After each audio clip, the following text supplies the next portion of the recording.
இக்கால மனிதர்கள் அப்ப ஐயா வாழ்ந்தாங்க.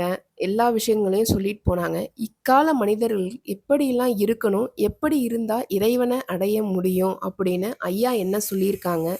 இக்கால மனிதர்களுக்கு தங்களின் அறிவுரை, ஐயாவின் அறிவுரை என்ன?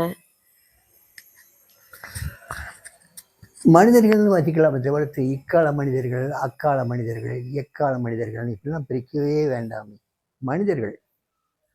அந்த காலத்திலே மனிதர்கள் இருந்தாங்க. குற்றங்கள் இருந்தது, குறைகள் இருந்தது, யுத்தங்கள் இருந்தது, வயலன்ஸ் இருந்தது, எல்லாமே இருந்தது. இந்த காலத்திலேயே இருக்கு. அந்த காலத்திலே இருந்தது.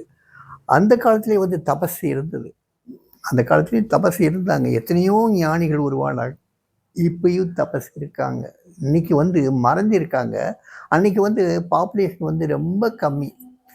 அன்னைக்கு இருந்தால் இந்த பாரத வருஷத்திலே பார்த்தீங்கன்னா ஒரு கோடி பேர் வாழ்ந்துருந்தாங்கன்னா பெரிய விஷயம்.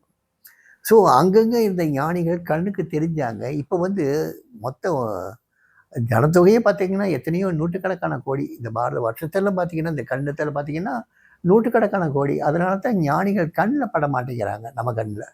ஆனால் எப்பயுமே ஞானிகள் வாழ்ந்துட்டு தான் வர்றாங்க. ஆண்டவனை நோக்கி போகக்கூடிய பயணம் நடந்துக்கிட்டு தான் இருக்குது. அது நம்ம பார்வைக்கு தெரியல. ஆனால் நம்மளை நாமே சிந்திச்சா நம்முடைய வளர்ச்சியே விசித்திரமாக இருக்குல்ல, நல்லா இருக்குல்ல. இதே 10 வருஷத்துக்கு முந்தி நம்ம எப்படி இருந்தோம், 10 வருஷம் கழிச்சு நான் என்னுடைய வாழ்க்கையை நான் பார்க்கும்போது சாமியை பார்க்கறதுக்கு முந்தி, அதாவது கிட்டத்தட்ட 48 49 வருஷத்துக்கு முந்தி என்னுடைய வாழ்க்கை எப்படி இருந்தது, இப்போ என்னுடைய வாழ்க்கை எப்படி மாறி இருக்கு, இதெல்லாம் பார்க்கும்போது எவ்வளோ பிரமிப்பாக இருக்குது. பிரமிப்பாக இருக்குல்ல, மாறி இருக்குல்ல. அதே மாதிரி ஒவ்வொருத்தருடைய வாழ்க்கையும் மாறி வருதே.